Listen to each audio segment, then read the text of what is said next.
ہم میں سے آج شاید ہی کوئی ہوگا کہ جس نے اپنے بچپن میں حاتم کے قصے کہانیوں کو نہ سنا ہو۔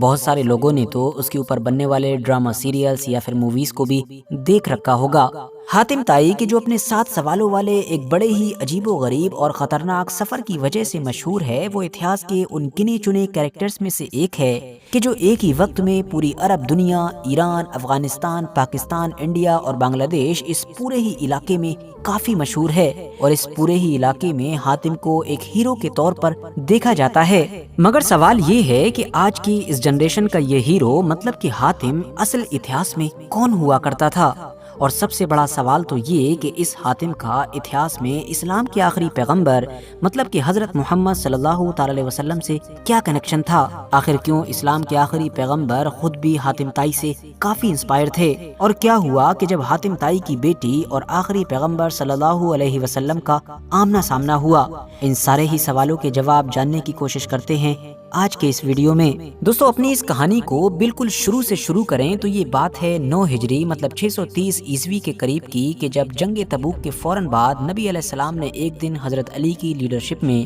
لگ بھگ 140 سے 150 فوجیوں کو قبیلہ طے کی طرف روانہ کیا۔ لوکیشن کے اینگل سے دیکھیں تو یہ قبیلہ آج کے دور کے سعودی عربیہ کے نارتھ کے علاقے میں آباد ہوا کرتا تھا، اور ان کے خلاف یہ فوج بھیجنے کی مین وجہ یہ تھی کہ پچھلے کچھ موقعوں پر یہ دیکھا گیا تھا کہ اس قبیلے نے جو مسلم دشمن فوجیں تھیں ان کو سپورٹ کیا تھا۔ کالے جھنڈے اٹھائی ہوئی یہ فوج بڑی ہی تیزی کے ساتھ صبح سویرے ہی قبیلہ طے کے ٹھکانے پر پہنچ چکی تھی۔ وہاں پر قبیلہ طے کی جو چھوٹی موٹی فوج تھی اس کے ساتھ جھڑپ ہوئی، اور بہت جلد ہی اس پورے قبیلے پر کنٹرول لے لیا گیا۔ اس کے بعد اس قبیلے کے بڑے بڑے سرداروں کو گرفتار کر کے یا باقی تمام مال غنیمت کو بھی جمع کر کے اپنے کنٹرول میں لے کر مدینہ لایا گیا۔ مدینہ پہنچ کر کسی نے نبی علیہ السلام کو یہ خبر دی کہ وہاں سے جو قیدی لائے گئے ہیں ان میں ایک صفانہ نام کی لیڈی ہیں، ایک خاتون ہیں، جو یہ بتا رہی ہیں کہ وہ حاتم طائی کی بیٹی ہیں۔ دراصل دوستو، حاتم طائی زمانہ جاہلیت میں مطلب کہ پری اسلامک پیریڈ میں عرب کا ایک نہایت ہی سخی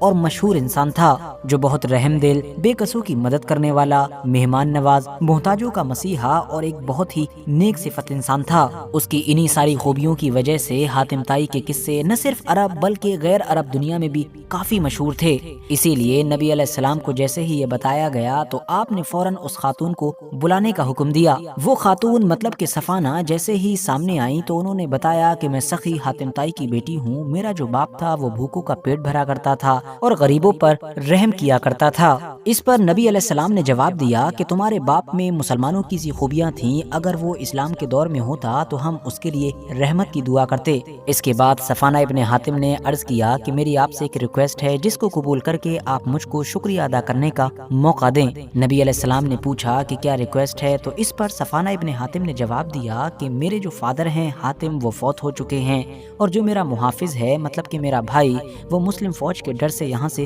بھاگ چکا ہے۔ آپ مجھ پر احسان کریے اور مجھ کو آزاد کر دیجئے، اور اللہ آپ پر احسان کرے گا۔ ساتھ ہی جو میرا بھائی ہے جو مسلم فوج کے ڈر سے شام کی طرف بھاگ گیا ہے، آپ مجھ کو اجازت دیجئے کہ میں اس کو آپ کے پاس لے آؤں، اور آپ اس کے لیے ایک امن معاہدہ لکھ دیجئے۔ نبی علیہ السلام حاتم طائی کی بیٹی کی یہ تمام باتیں سن کر خاموش رہے۔ وقت گزرا اور جب اگلا دن آیا تو اگلے دن بھی صفانہ نے انہی باتوں کو دہرایا اور نبی علیہ السلام سے وہی ریکویسٹ کی، جس پر نبی علیہ السلام نے فرمایا کہ تم جلد بازی کیوں کرتی ہو؟ جب تمہارے علاقے سے کوئی آئے گا جس پر تم کو اعتماد ہوگا، بھروسہ ہوگا، تو تم انہی کے ساتھ چلی جانا۔ اور کچھ دنوں کے بعد ہوا بھی ایسا ہی کہ جب صفانہ کے علاقے سے ان کے کچھ رشتہ دار ان کے پاس پہنچے تو نبی علیہ السلام نے صفانہ کے لیے کپڑے کے جوڑے بھیجے، سفر کا سامان دیا اور سواری کے ساتھ ان کو روانہ کر دیا۔ صفانہ اپنے کچھ رشتہ داروں کے ساتھ اپنے بھائی کو ڈھونڈنے کے لیے نکل پڑیں، اور بھائی سے ملاقات کے بعد انہوں نے بھائی کے سامنے نبی علیہ السلام کی کافی تعریف کی، اور صفانہ نے اپنے بھائی عدی بن حاتم سے کہا کہ میرا تو یہ خیال ہے کہ جتنا جلدی ہو سکے تم نبی علیہ السلام کی خدمت میں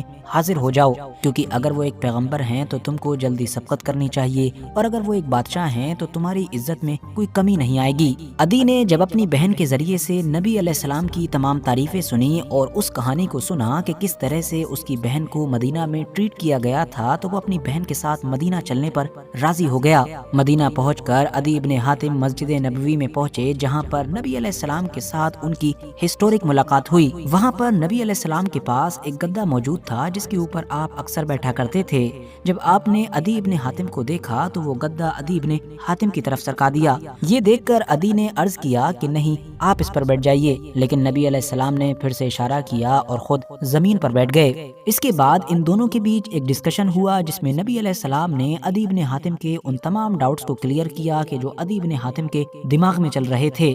اس ملاقات میں ہی عدی ابن حاتم نبی علیہ السلام سے اتنے زیادہ انسپائر ہوئے کہ انہوں نے اسلام اپنانے کا فیصلہ کر لیا۔ عدی ابن حاتم کے اسلام قبول کرنے پر نبی علیہ السلام کا چہرہ بھی خوشی سے چمک اٹھا۔ اس کے بعد صفانہ ابن حاتم اور عدی ابن حاتم نے نبی علیہ السلام کو اپنے فادر حاتم طائی کی سخاوت اور ان کی دریا دلی کے خوب قصے سنائے، جس کے بعد نبی علیہ السلام نے یہ حکم دیا کہ قبیلہ طے کے تمام قیدیوں کو رہا کر دیا جائے۔ دوستو، اب اگر ہم لوگ ڈائریکٹ حاتم طائی کی کہانی پر ہی آئیں تو حاتم طائی کا جو اصلی نام تھا وہ حاتم ابن عبداللہ ابن سعد الطائی ہوا کرتا تھا۔ یہ جو حاتم کے نام میں طائی ہے یہ اس کے قبیلے کی وجہ سے ہے، اور وہ خود بھی اپنے قبیلے کے سردار کے گھر پر پیدا ہوا تھا، لیکن بچپن میں ہی باپ کی موت ہو جانے کی وجہ سے حاتم کی پرورش اس کی اس ماں نے کی تھی کہ جو نہ صرف بہت زیادہ امیر تھی بلکہ سخی بھی تھی، اور اسی سخی اور دریا دل ماں کی پرورش کا ہی نتیجہ تھا کہ حاتم طائی خود بھی سخاوت کا وارث بن گیا۔ جب وہ جوان ہوا تو حد سے زیادہ سخاوت کرنے لگا، بلکہ اب تو وہ اپنا دل بہلانے کے لیے بھی سخاوت ہی کیا کرتا تھا۔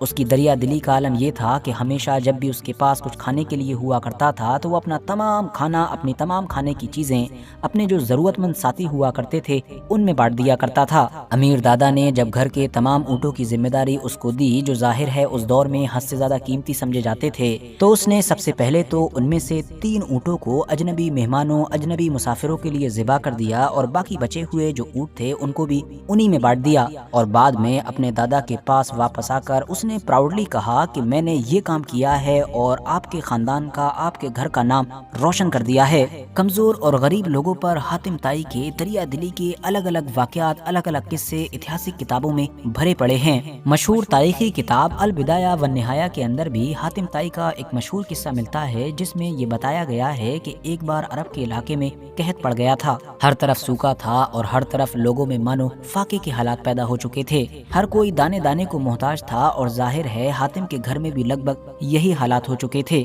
مگر تبھی اچانک سے رات کے اندھیرے میں حاتم طائی کے گھر کے دروازے پر ایک عورت نے دستک دی، اور اس نے حاتم طائی سے یہ فریاد کی کہ اس کے بچے بھوکے ہیں، بس کسی بھی طریقے سے اس کو کھانا مل جائے۔ اب حاتم طائی کے جو اپنے گھر والوں کے ساتھ خود فاقہ سے بدحال تھا، اس نے جب اس عورت کی فریاد سنی اور اس کے بھوکے بچوں کا حال دیکھا تو بنا کچھ سوچے سمجھے ہی فوراً اس کا جو اپنا گھوڑا تھا اس کو ہی ذبح کر دیا۔ پہلے اس عورت اور اس کے بچوں کو کھلایا، اور اس کے بعد اپنے بچوں کو جگا کر بھی کھانا کھلایا، اور خود اس وقت تک نہیں کھایا کہ جب تک اپنے قوم کے ہر ایک گھر میں جا جا کر اس گوشت کو بانٹ نہیں دیا۔ اتہاسکاروں نے لکھا ہے کہ حاتم کے گھر جب بھی کوئی مہمان آ جایا کرتا تھا تو اس کی مہمان نوازی میں حاتم ساری حدیں پار کر دیتا تھا، بلکہ وہ تو خود ہی ادھر ادھر پھرتا رہتا تھا اور انجان مسافروں اور مہمانوں کو ڈھونڈتا رہتا تھا۔ ایک اونچی پہاڑی پر آگ روشن کیا کرتا تھا اور پھر وہاں سے آوازیں لگایا کرتا تھا، اپنے غلاموں کو بھی خوشخبری دیا کرتا تھا کہ اگر آج اس آگ کی وجہ سے کوئی مہمان ہمارے پاس آ جاتا ہے تو میں تجھ کو